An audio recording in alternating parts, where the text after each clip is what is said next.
Halo teman-teman semua, selamat datang dan balik lagi bersama kita admin Yuna di channel Yuzurunime. Oke, pada kesempatan video kita kali ini kita akan membahas seluruh alur cerita dari anime Romantic Killer part pertama, yang mana dikisahkan terdapat seorang gadis otaku no lab yang selalu menolak hal-hal yang berkaitan dengan percintaan. Hingga suatu ketika ia bertemu dengan sosok misterius yang membuatnya selalu dihadapkan dalam situasi yang mengharuskannya terlibat dengan cowok-cowok idaman bagi para cewek pada umumnya. Dan seperti biasa, sebelum masuk ke pembahasan, bagi yang belum subscribe, kami harap dukungan subscribe dan like-nya dari teman-teman agar admin tambah semangat dalam membuat konten. Oke, tanpa lama-lama lagi, berikut pembahasannya, so let's go. Di awal kita diperlihatkan seorang gadis SMA bernama Anzu yang sepertinya terlihat cukup senang karena Anzu baru saja kedatangan sebuah paket berisi game terbaru yang sudah ia tunggu-tunggu selama ini. Anzu sendiri digambarkan sebagai gadis yang sangat menyukai dunia game bahkan di usianya yang masih SD. Dan saking sukanya Anzu dengan sebuah game, alih-alih bergaul dengan teman-temannya, ia bahkan tidak memperdulikan penampilannya meskipun di hadapan para pria. Dan kesehariannya hanya akan ia habiskan dengan bermain game sambil ngemil makanan coklat bersama kucing kesayangannya bernama Momohiki. Hingga suatu ketika saat Anzu memainkan game yang baru saja ia beli, ia dibuat kecewa karena game fantasi yang ia beli malah bertema simulasi pacar. Dan tak lama setelah itu tiba-tiba muncul sosok misterius berbentuk kentang yang muncul dari dalam monitor Anzu. Sosok tersebut bernama Riri yang mengaku sebagai seorang peri, yang mana di sini ia ditugaskan oleh pihak pembuat game tersebut untuk membantu Anzu bisa memiliki seorang laki-laki idaman. Anzu yang mendengar hal tersebut pun tentu tak memperdulikannya karena ia sendiri tidak tertarik sama sekali dengan yang namanya hubungan percintaan, dan kehidupannya saat ini dengan ditemani game, coklat dan juga Momohiki sudah lebih dari cukup. Namun di sini tiba-tiba Riri menghilangkan ketiga aspek yang menjadi penghalang Anzu untuk memiliki pasangan menggunakan tongkat ajaibnya. Tidak hanya sampai di situ, secara mengejutkan tiba-tiba saat ini pekerjaan dari ayah Anzu dialih tugaskan ke Amerika. Dan di sini tentunya ayah Anzu juga akan mengajak istrinya untuk menemaninya selama di Amerika. Lalu karena saat ini orang tua Anzu telah pindah ke Amerika, sehingga membuat Anzu pun harus tinggal seorang diri di rumah. Yang mana sebenarnya hal tersebut karena ulah Riri agar Anzu bisa hidup lebih mandiri. Lalu beberapa saat kemudian Anzu pun langsung pergi ke toko-toko sekitar untuk membeli coklat kesukaannya karena ia beranggapan bahwa coklat yang dihilangkan Riri hanyalah coklat yang ada di rumahnya saja. Namun setelah semua toko ia datangi, rupanya tidak ada satupun coklat yang berhasil ia temukan. Lalu saat Anzu keluar membuka pintu toko, ia tak sengaja berpapasan dengan seorang cowok ikemen dan membuat ponsel cowok tersebut terjatuh. Cowok itu bernama Tsukasa. Seketika itu Anzu pun merasa sangat cemas karena ulahnya ia tak sengaja merusak ponsel milik Tsukasa. Namun di sini sepertinya Tsukasa tidak terlalu mempermasalahkannya, sehingga saat ini Anzu pun langsung pergi meninggalkan Tsukasa karena sepertinya Anzu mulai menyadari bahwa kedatangan Tsukasa di hadapannya karena ulah dari Riri yang berusaha membuatnya jatuh cinta dengan Tsukasa. Tidak hanya sampai di situ, saat Anzu akan berangkat ke sekolah pun Riri masih terus berusaha agar seolah Anzu memang berjodoh dengan Tsukasa. Anzu yang menyadari hal tersebut tentu akan berusaha sekuat tenaga agar dirinya tidak terkecoh dengan tipuan dari Riri. Namun di sini yang membuat Anzu cukup terheran-heran, meski Tsukasa adalah cowok yang ikemen di sekolahnya, rupanya Tsukasa terlihat cukup dingin, terutama jika bertemu dengan seorang wanita. Malam hari pun tiba.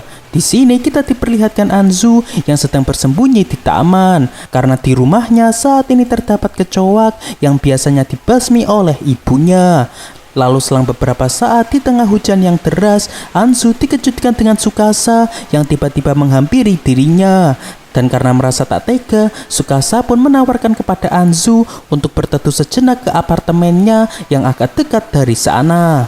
Seketika itu Anzu pun mencoba menolak tawaran dari Tsukasa karena Anzu merasa bahwa hal ini karena ulah dari Riri agar dirinya bisa berjodoh dengan Tsukasa. Namun karena nantinya Anzu bisa demam, akhirnya ia pun mau menerima tawaran dari Tsukasa untuk berteduh sejenak di apartemen Tsukasa.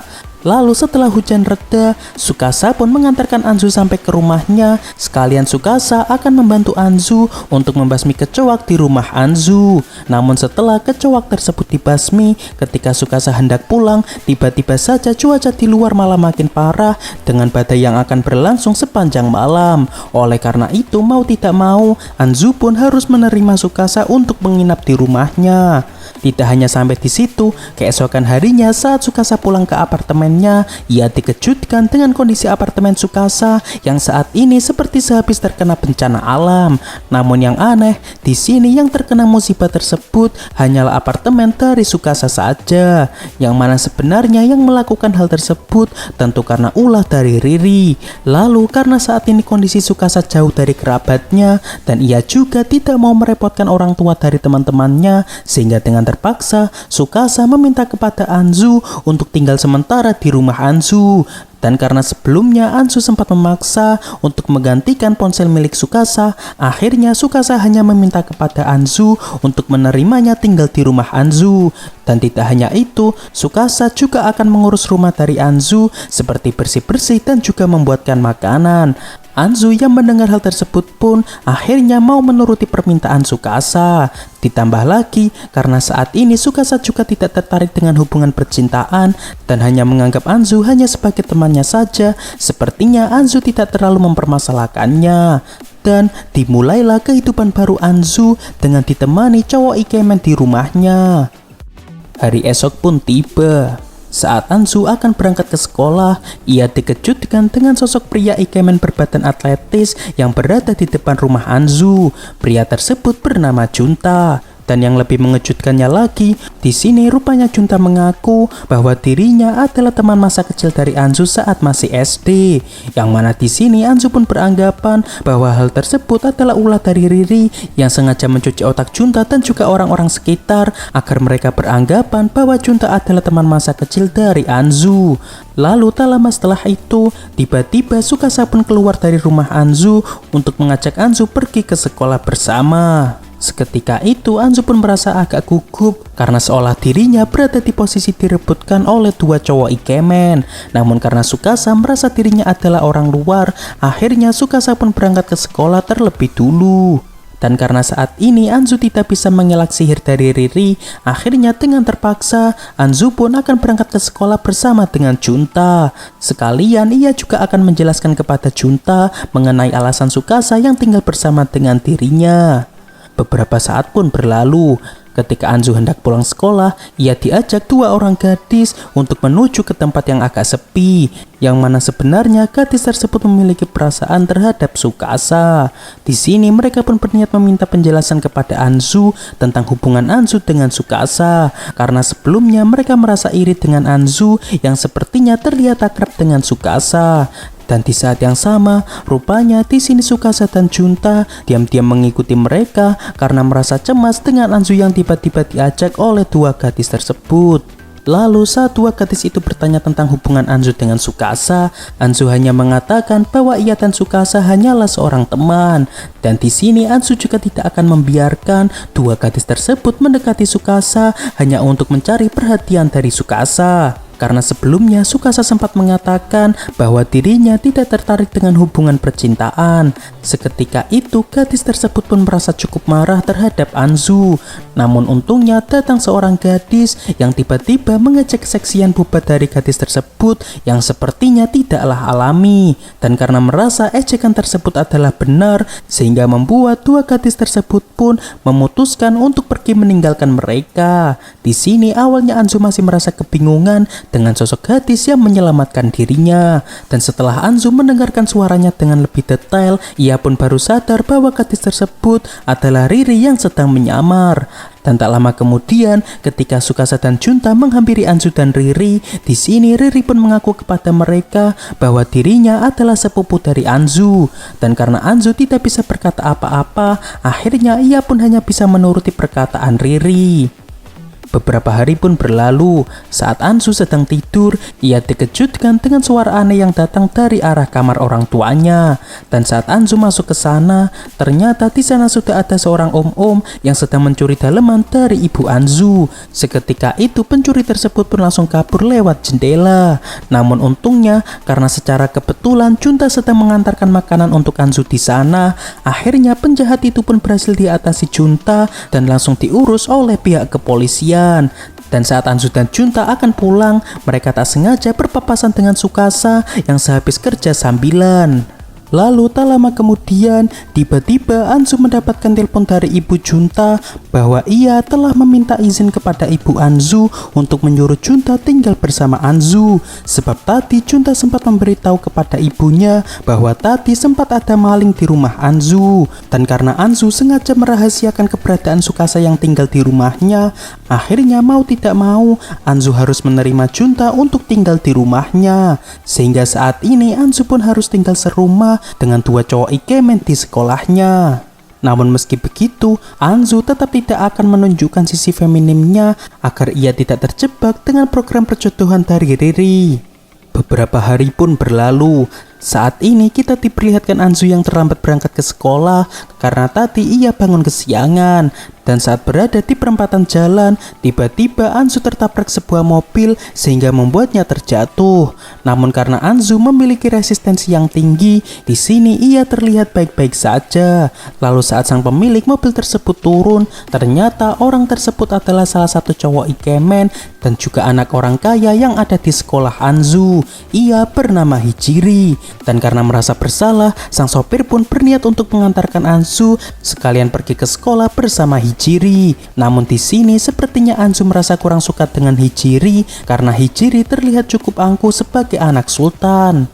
Lalu beberapa hari kemudian kita diperlihatkan Anzu yang sedang sendirian karena sopir dari Hijiri yakni Tsuchiya ingin berbicara sesuatu dengan Anzu. Dan tak lama setelah itu muncul sebuah mobil mewah yang mana ternyata alasan Tsuchiya mengundang Anzu adalah untuk menuruti permintaan Hijiri yang ingin jalan-jalan dengan Anzu. Dan karena Hijiri merasa bahwa penampilan dari Anzu terlihat agak norak untuk ukuran dari gadis SMA, Hijiri pun membelikan pakaian baru kepada Anzu agar Anzu bisa terlihat lebih pantas dan ia tidak membuat malu Hijiri.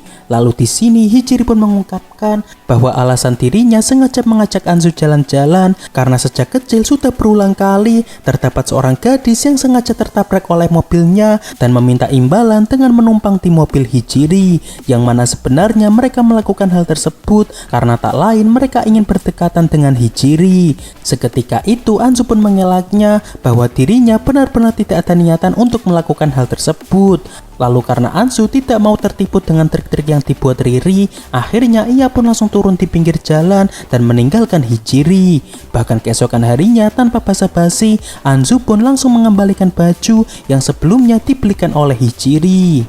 Lalu karena merasa baru pertama kalinya ada seorang gadis yang mencampakkan dirinya, Hijiri pun langsung datang ke rumah Anzu dan memberikan berbagai hal yang disukai Anzu seperti game, coklat dan juga kucing, yang mana hal ini sengaja Hijiri lakukan agar Anzu bisa lebih terpikat oleh dirinya. Dan di sini awalnya Anzu tentu berniat untuk menerima semua hadiah dari Hijiri. Dan ketika Anzu berbicara dengan Riri di luar, Riri pun menjelaskan kepada Anzu bahwa untuk kali ini Anzu boleh menerima hadiah dari Hijiri dengan syarat Anzu harus berpacaran dengan Hijiri.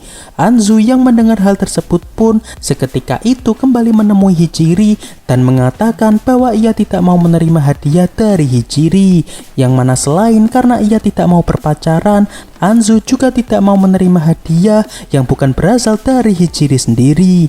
Dan di sini Anzu juga menyarankan kepada Hijiri agar jangan selalu bergantung kepada kekayaan dari kedua orang tuanya. Sehingga saat ini Hijiri dan Tsuchiya pun harus pergi dari rumah Anzu. Lalu keesokan harinya saat Anzu sedang kerja sambilan, ia dikejutkan dengan karyawan baru yang ternyata adalah Hijiri, yang mana setelah mendengar perkataan Anzu kemarin membuat Hijiri pun tersadar bahwa ia harus belajar hidup mandiri. Dan saat ini minimal ia harus mencari uang dengan usahanya sendiri jika menginginkan sesuatu. Dan sejak saat itu juga, Anzu pun memiliki teman laki-laki baru yang menjadi kandidat dari pasangannya. Lalu part ini pun ditutup dengan Anzu yang tak sengaja melihat pesan dari ponsel baru Tsukasa, yang mana sepertinya ada seorang gadis yang ingin mengajak ketemuan dengan Tsukasa pada hari Sabtu depan. Oke, untuk pembahasan anime Romantic Killer part pertama cukup sampai di sini. Terima kasih buat teman-teman yang telah menonton video kita sampai selesai. Dan kami harap bantuan subscribe dan like-nya dari teman-teman. Mohon maaf kalau ada kesalahan. Kami admin Yuna pamit undur diri. See you in the next video.